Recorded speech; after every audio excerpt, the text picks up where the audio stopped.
약 2년 전 가을이었나? 건대 근처에서 자취를 하던 내가 그 집을 나온 이유는 바로 집주인 때문이었다. 싸움은 내가 입주를 하고 얼마 지나지 않아서 시작됐다. 아니, 음식물 쓰레기 봉투 살 돈이 없어? 내가 전부터 말했잖아.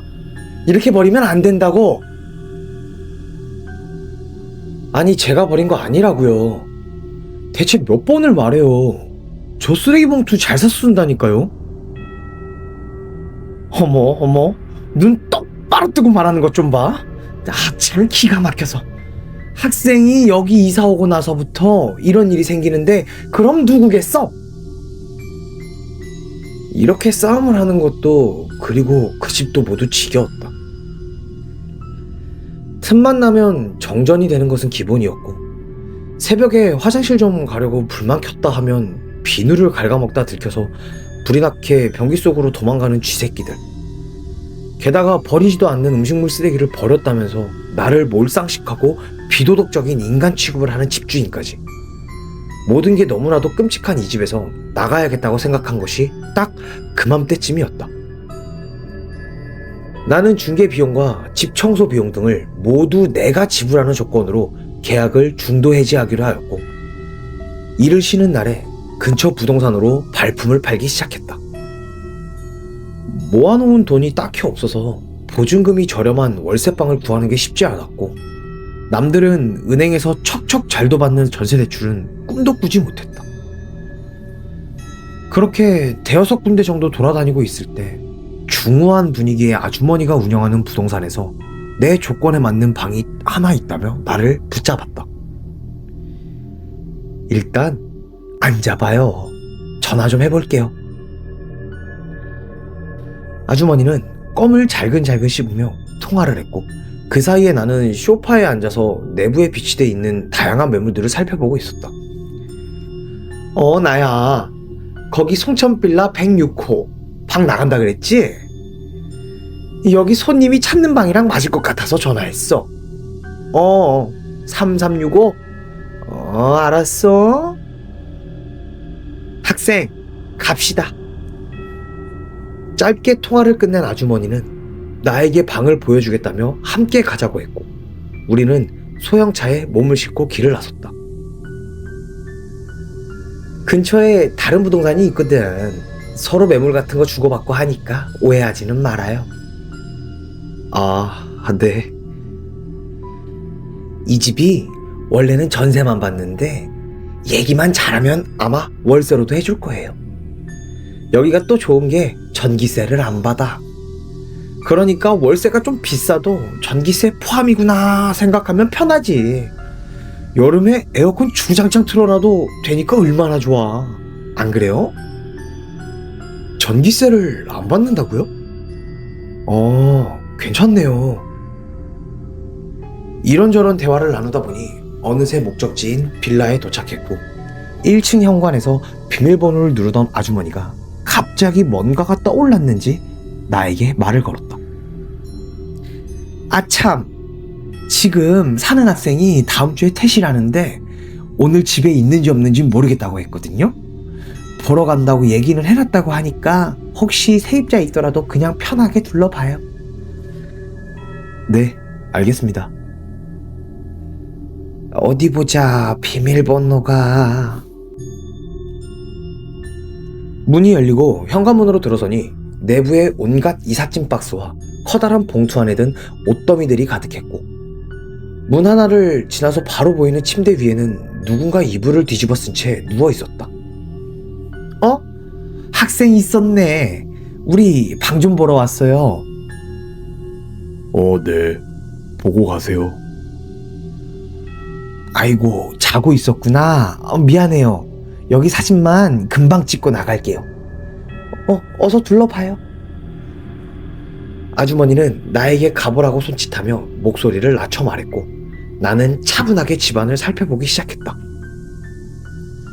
그곳은 화장실도 나름 깨끗했고, 무엇보다 부엌에 창문이 달려있는 게 마음에 들었다. 더 자세히 보고 싶었지만 괜히 자는 사람을 방해하는 것 같아서 마음에 걸렸는데, 내부의 사진을 찍던 아주머니가 나에게 다가와 말을 하였다. 환기가 잘 되는지 봐야 되니까 내가 나가서 환풍구 좀 보고 올게요. 네. 내부 구조랄지 화장실, 부엌 등 모든 부분을 따져봤을 때 지금 살고 있는 집보다는 훨씬 좋아 보였지만 월세로 계약이 가능한지는 모르는 상황이었기 때문에 마음을 딱 정할 수가 없었다. 나름대로 깔끔하고 괜찮구나 하면서 집안을 한번 쓱 훑어본 후 밖으로 나가려던 찰나 부엌에 달린 창문 밖으로 아주머니가 나에게 나오라고 손짓하는 게 보였다. 네? 그러자 무슨 일인지 아주머니가 손가락을 입에 갖다 대며 조용히 하라는 동작을 하더니 얼른 나오라며 내게 손짓하는 것이었다. 무슨 일인가 싶어 서둘러 밖으로 나가보니 아주머니가 부들부들 떨리는 손으로 내 손목을 잡아 끌며 곧장 차로 향했다. 빨리 타요, 빨리! 무슨 일이에요? 갑자기 왜? 일단 사무실로 갑시다. 그렇게 우리는 아무 말 없이 부동산에 도착했고 아주머니는 사무실로 들어가자마자 물을 벌컥벌컥 마셨다. 그리고 이내 말하였다. 원래 거기 빌라 1층이 여학생들 전용이었는데 이번에 주인이 바뀌면서 전용 그런 거 없애기로 한 거거든. 근데 침대에서 자고 있던 사람은 남자였잖아. 예? 혹시 세입자 가족이거나 남자친구 아니었을까요? 나도 처음엔 그런 줄 알고 사진을 찍었는데 우리는 이 일을 업으로 하다 보니까 느낌이란 게 있거든요. 아무리 봐도 이상한 거야. 그래서 내가 환기 잘 되는지 본다고 밖에 나가서 저쪽 부동산이랑 통화해갖고 세입자가 여학생인 거 확인하고 연락처 받아서 그 여학생이랑 전화를 해봤거든요.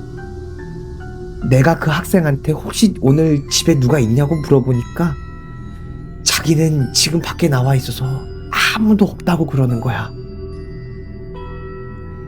아이고, 그 말을 듣는데 어찌나 손이 떨리던지. 그래서 빨리 나오라고 한 거예요. 아니, 이럴 게 아니라 일단 신고부터 해야겠어. 그 후로 경찰을 동원해서 다시 그 집에 가보니 남자는 이미 사라지고 없었다. 이불을 뒤집어 쓰고 있었기 때문에 인상착의는 알 수가 없었고 경찰은 세입자인 여학생과 아는 사이일 수도 있으니 좀 더 정확히 확인을 해봐야 한다는 말만 하고 가버렸다. 그 뒤로 나는 결국 다른 방을 찾아서 이사를 갔고 문제의 그 건물은 여전히 그곳에 남아있다. 그때 그 남자는 대체 누구였을까?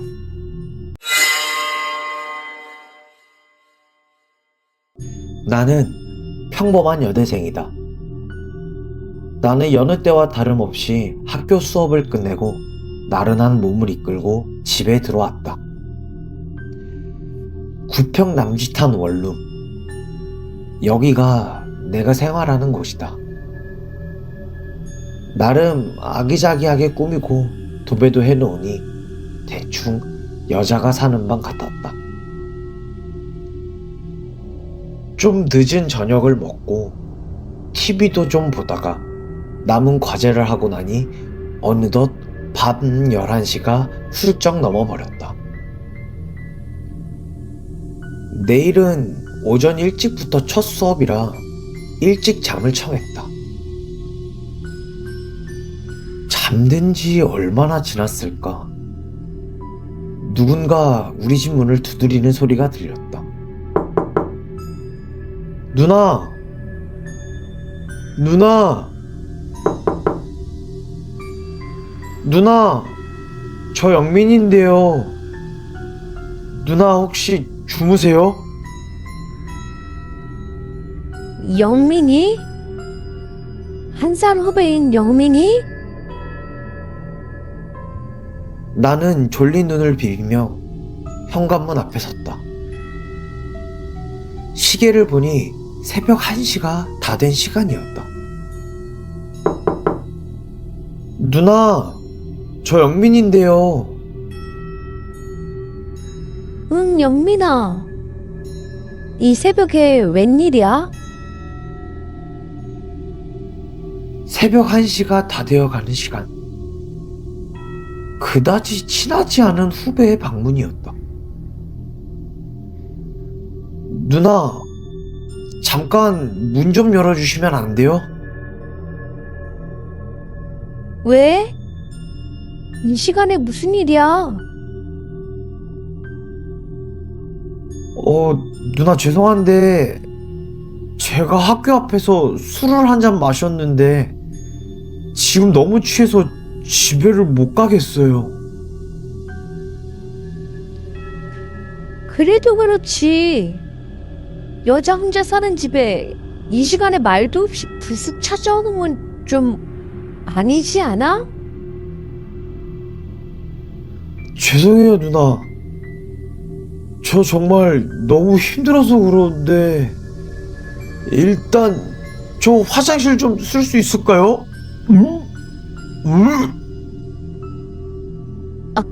그래, 알았어. 잠시만. 영민이는 생각 외로 술이 많이 취한 모습이었다. 몸도 잘 가누지 못하는 녀석. 대체 얼마나 마신 걸까? 녀석은 문을 열자마자 바로 화장실로 직행하였다.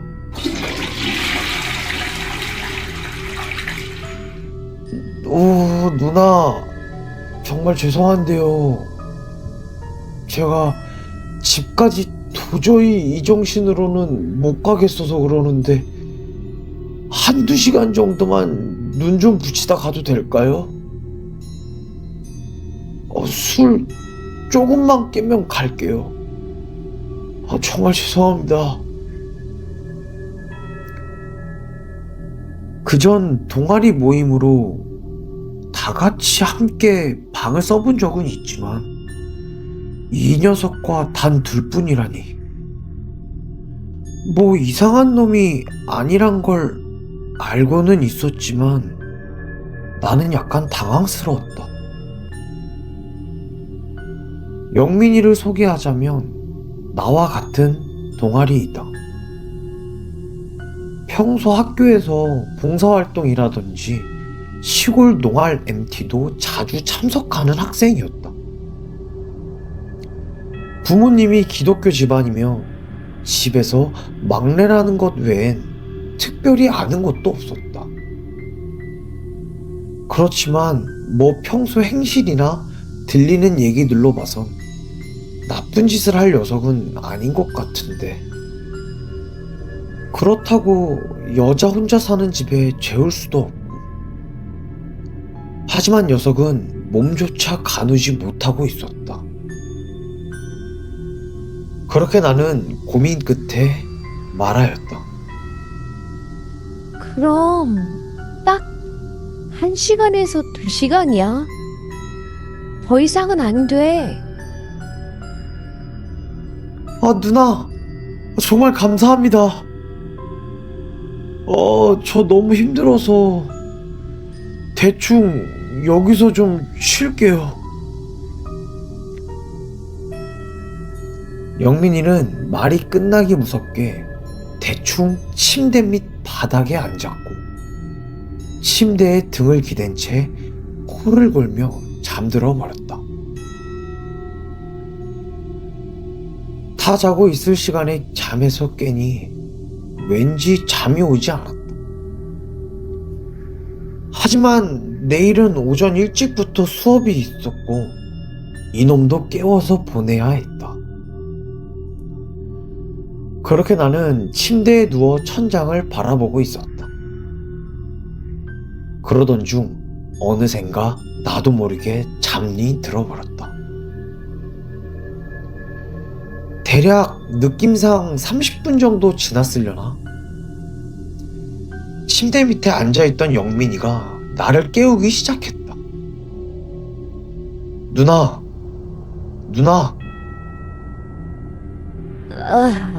왜? 무슨 일인데? 영민이가 나를 보며 물었다. 누나, 혹시 집에 라면 같은 거 있어요? 아무리 동생 같고 같은 동아리 후배라지만 순간 너무 화가 났다. 그것 때문에 깨운 거야? 야, 너 그냥 집에 가라. 누나, 속이 너무 쓰려서 그래요. 집에 컵라면 같은 거 없어요? 아니면 저랑 같이 편의점 가요. 누나, 네? 같이 가주세요. 제발요. 제가 사드릴게요. 아니, 가려면 너 혼자 가지. 왜 나까지 가자고 하는 거야? 그리고 너 너무한 거 아니야? 기껏 몸도 못 가눌 정도로 취해 있어서 잠까지 재워줬는데 자는 사람 깨워서는 뭘 달라 그러질 않나. 같이 나가자고 그러질 않나. 염치가 있는 거야? 사람이 양심이 있어야지. 너 그렇게 안 봤는데 아주 막 하는구나. 정말 죄송해요. 근데 편의점 가는 길도 모르고 진짜 속이 너무 쓰려서 국물 같은 거를 지금 꼭 먹어야 할 것 같아서 그랬어요. 저 진짜 죄송한데 한 번만 이해해 주시면 안 될까요? 이번 한 번만요. 부탁드릴게요. 이상하게 영민이는 너무나도 간절한 눈빛으로 나를 바라보고 있었다. 그래. 힘들겠지. 술 얼마나 퍼먹었으면 저럴까. 아직도 영민이의 눈은 시뻘겋게 충혈이 돼 있었다. 그렇게 나는 못 이기는 척 녀석과 함께 밖으로 나왔다. 어느샌가 밖에는 비가 추적추적 내리고 있었다. 영민이는 대충 술이 좀 깬 듯해 보였고 나는 빨리 라면이라든가 빨리 해장할 만한 것을 먹인 후에 집에 보내야겠다고 생각하였다. 영민아, 그리고 학교 애들한테는 우리 집에서 잔 거 이야기하면 안 돼? 괜히 소문만 안 좋아져. 알았지? 집 대문 밖을 나서는 순간 영민이는 내 손을 꽉 잡고 뛰기 시작하였다. 영민아, 무슨 짓이야? 이거 봐. 너란 말이야. 내가 아무리 바라 그래도 영민이는 놓아주지 않았고 순간 이 녀석에게서 공포감을 느꼈다. 그때 영민이가 의미심장한 말을 하였다. 누나, 일단 아무 말도 하지 말고 저 따라오세요. 일단은 무조건 뛰어야 돼요. 그렇게 거의 끌려가다시피 도착한 곳은 예상외로 어두운 골목길이 아닌 큰 대로변이었다. 그제서야 영민이는 잡고 있던 손을 놓으며 내게 다급하게 물었다. 누나, 여기 경찰서 어디 있어요? 아니면 공중전화 어디 있어요? 좀 차근차근하게 설명해봐. 대체 왜 그러는데? 무슨 일인데 그러는 거야? 말 좀 해봐. 나도 무슨 일인지는 알아야 할 거 아니야. 누나, 놀라지 말고 제 얘기 잘 들으셔야 돼요. 지금 누나 집 침대 밑에 누가 있어요. 뭐? 그게 무슨 소리야? 사실 아까 학교 도서관에서 과제를 하고 집에 가려고 학교에서 나와서 걷고 있었는데요. 누나네 집 골목길을 지나가던 중에 30대 중반 정도로 돼 보이는 남자가 누나네 집 쪽으로 들어가더라고요. 처음엔 그냥 같은 건물에 사는 사람이겠거니 했거든요. 근데 뭔가 느낌이 이상한 거예요. 그래서 혹시나 하고 누나네 집 건물 앞까지 가서 보니까 그 남자가 누나네 집 문을 자연스럽게 열고 들어가 버리더라고요.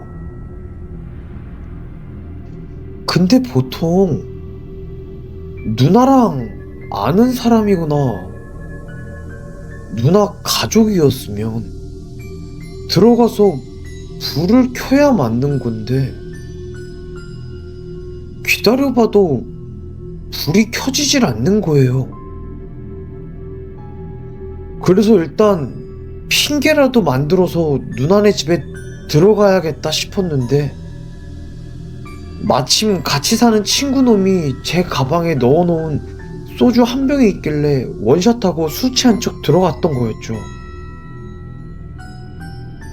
너 근데 진짜 코 골면서 자던데? 그리고 까지 했잖아. 말이 안 돼. 그건 사실 제가 원래 술을 잘 못 마시거든요. 근데 한 병을 다 원샷하다 보니까 정말로 취기가 올라와서 그만. 근데 잠깐 잠들어서 술이 조금 깨다 보니까 딱 생각이 나서 누나를 깨웠던 거였죠. 근데 일단 이러고 있을 시간 없어요. 빨리 경찰서부터 가시죠. 그 사람 무조건 잡아야 돼요. 오늘이야 뭐 어떻게든 도망쳐 나왔지만 그 사람 누나네 집 문도 너무 자연스럽게 열고 들어가는 걸 보니까 아무래도 열쇠 같은 게 있는 것 같아요. 진짜 나중에 어떻게 될지 몰라요. 그렇게 나와 영민이는 경찰서로 가서 신고를 하였다.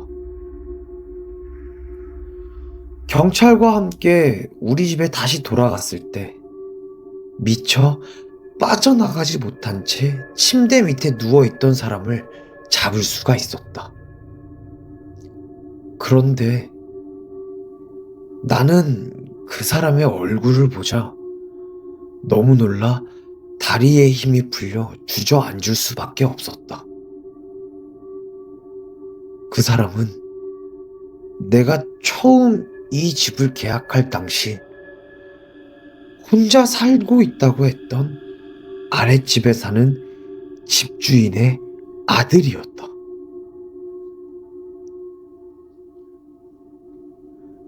다음날 같은 건물에 사는 사람들이 이 이야기를 전부 알게 되었고 집주인은 내게 미안하다며 싹싹 빌며 사과를 하였다. 나는 그 뒤로 바로 집을 나오게 되었고 더 이상 혼자 사는 것이 무서워 학교 기숙사로 들어가게 되었다. 그리고 영민이랑은 어떻게 되었냐고? 그 녀석은 몇 개월 전 군대에 입대를 하게 되었고 나는 지금 녀석이 꽃신을 신겨주길 기다리며 고무신을 신고 있는 중이다.